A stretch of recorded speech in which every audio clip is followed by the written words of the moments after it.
नमस्कार बच्चों, सुप्रभात, गुड मॉर्निंग।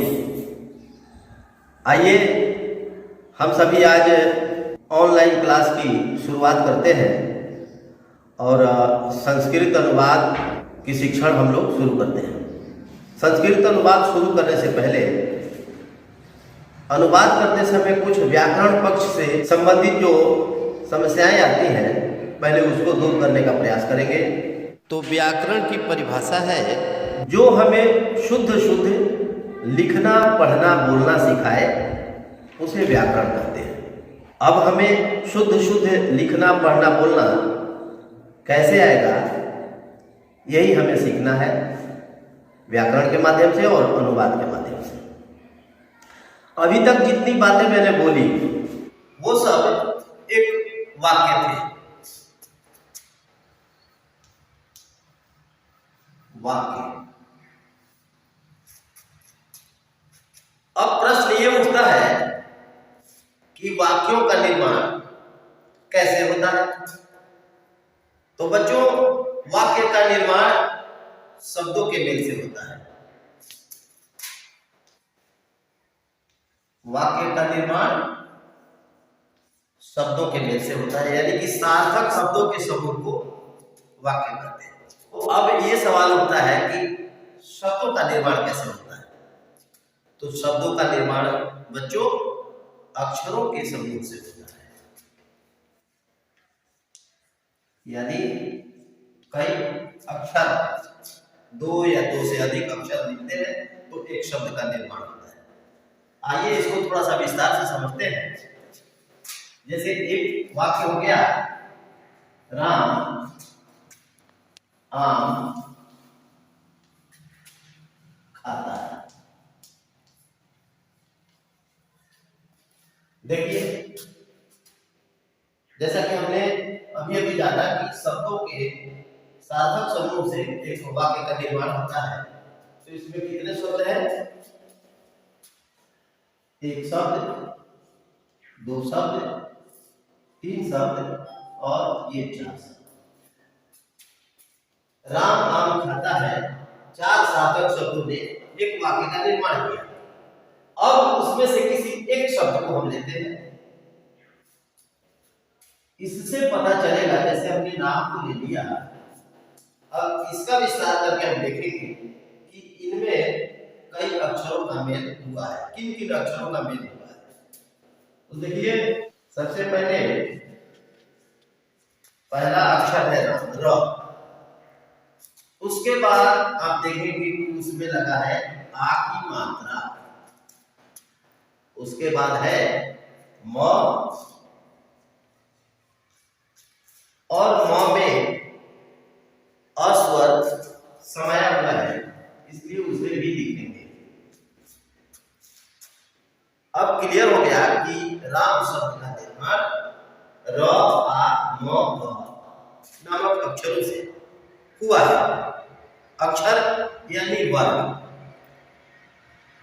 तो जब हम वर्ण की परिभाषा या वर्ण किसे कहते हैं जान लेंगे, तो हम अक्षर से वाक्य तक की यात्रा सुगमता से तय कर लेंगे। तो आइए हम सीखते हैं कि वर्ण किसे कहते हैं। वर्ण की परिभाषा उस मूल ध्वनि को कहते हैं जिसका कोई खंड नहीं होता। खंड अर्थात टुकड़ा। अब वो मूल ध्वनि क्या है? जैसे अ, आ, क, ख। आप ध्यान देंगे तो अ या आ और क या ख, इसका यदि आप टुकड़ा करेंगे तो उसका कोई अर्थ नहीं होगा। ठीक है जी। अब आगे बढ़ते हैं वर्ण के भेदों की ओर। वर्ण कितने प्रकार का होता है, तब तक आप इस परिभाषा को नोट कर लीजिए।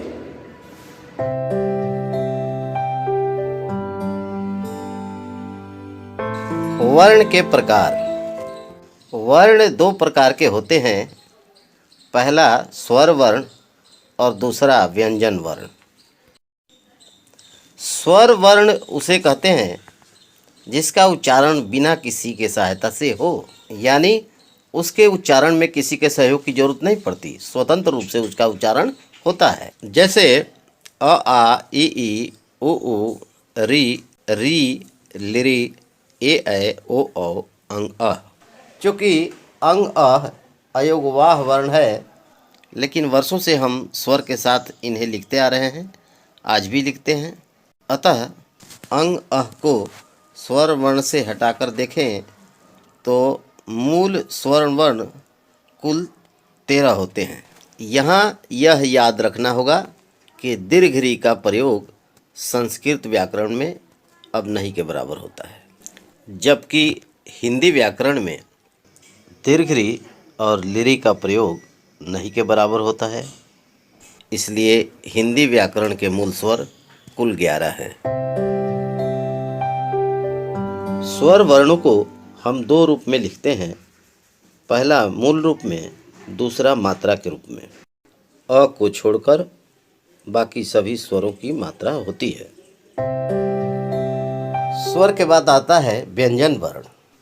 व्यंजन वर्ण की परिभाषा ये है कि जिसका उच्चारण स्वर की सहायता से हो, यानी व्यंजन वर्णों का उच्चारण स्वर के सहायता के बिना नहीं किया जा सकता। जैसे क ख ग घ से लेकर क्षत्र ज्ञ तक। व्यंजन वर्ण के बारे में विस्तार से बाद में पढ़ेंगे, पहले जानते हैं स्वर वर्ण के प्रकार के विषय में।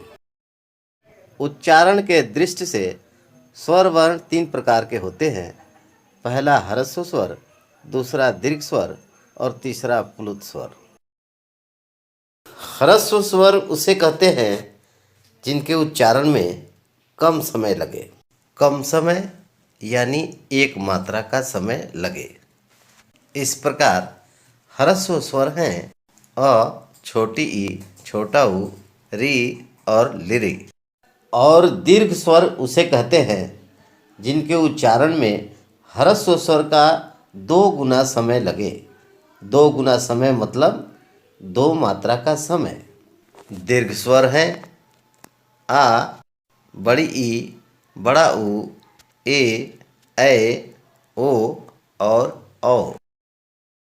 प्लुत स्वर उसे कहते हैं जिसके उच्चारण में ह्रस्व स्वर का 3 गुना समय लगे। 3 गुना समय यानी 3 मात्रा का समय। प्लुत के इस 3 मात्रा को 3 की संख्या लिखकर दर्शाया जाता है। जैसे ओम, यहाँ ओ और म के बीच में लिखा हुआ 3 यह बताता है कि यह प्लुत स्वर का उदाहरण है। आपको कोई और बातें कुछ जानने की जिज्ञासा हो तो आप लिखिएगा कमेंट बॉक्स में, उसका जवाब हम देंगे। अब हम आगे बढ़ते हैं व्यंजन वर्ण की ओर।